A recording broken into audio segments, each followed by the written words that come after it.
اگر نماز کا ٹائم ہو جائے تو دکان کے اندر کوئی کسٹمر شیطان بھیج دیتا ہے کہ انسان اسی میں پھنس جاتا ہے، سوچتا ہے کہ چلو اس کے بعد ہم نماز پڑھنے چلے جائیں گے، تب تک دوسرا کسٹمر آ جاتا ہے، پھر اسی میں لگا رہتا ہے، ادھر نماز کا ٹائم نکل جاتا ہے، پھر شیطان کہتا ہے تو جماعت کا ٹائم نکل گیا ہے تو چلیے کچھ دیر بعد میں پڑھ لیں گے، پھر دیر کرتے کرتے ایسا ہوتا ہے کہ اس نماز کا ٹائم بھی نکل جاتا ہے، پھر شیطان کہتا ہے اب کیا قضا پڑھنی ہے تو قضا پوری عمر ہم پڑھ سکتے ہیں، کبھی بھی قضا کر سکتے ہیں۔ اس طریقے سے شیطان دین کے کاموں سے انسانوں کو دھیرے دھیرے بہکاتا رہتا ہے، پھر انسان دینی کاموں سے بالکل دور چلا جاتا ہے۔ اس سے پہلے وہ نمازوں کی پابندی کر رہا تھا، لیکن اب نمازوں سے قضا ہونی شروع ہو گئی۔ اس سے پہلے قرآن کریم کی تلاوت ہو رہی تھی، لیکن اب دنیا کی محبت اس کے دل کے اندر آئی تو دھیرے دھیرے قرآن کریم کی تلاوت اس سے چھوٹنے لگی۔ اس سے پہلے وہ روزوں کی پابندی کرتا تھا، دنیا کی محبت، دکان کی اہمیت اس کے دل کے اندر آئی،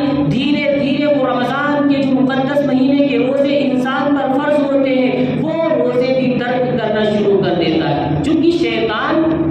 ایک ہی وقت میں کسی انسان کو تمام چیزوں سے دور نہیں کرتا، بلکہ وہ دھیرے دھیرے انسان کو بہکاتا رہتا ہے۔ آج اس کی نفلوں کو چھڑوا دے گا کہ نفل پڑھنا کوئی ضروری تو ہے نہیں، اس لیے خالی سنتوں کا اکتفا کر لیں، پھر دھیرے دھیرے اس کے دل کے اندر خیال یہ پیدا ہوگا کہ سنتیں غیر مؤکدہ بھی تو کوئی ضروری نہیں، چلو وہ بھی سائڈ میں رکھ دیتے ہیں، پھر دھیرے دھیرے شیطان یہ دل کے اندر بات ڈالے گا کہ سنت مؤکدہ بھی تو کبھی اگر چھوٹ جائے کوئی عذر ہو تو اس سے بھی کوئی گناہ نہیں پڑتا ہے، اس لیے سنت مؤکدہ بھی چھوٹنے لگتی ہیں۔ پھر دھیرے دھیرے ہوتا یہ ہے کہ نماز کے اندر تاخیر، جو فرض نماز ہے اس کے اندر تاخیر ہونے لگتی ہے، پھر ہوتے ہوتے وہ نماز بھی قضا ہو جاتی ہے، اور پھر ہفتے مہینے اسی طرح گزر جاتے ہیں، وہ صرف جمعہ کے علاوہ کسی دن مسجد کے اندر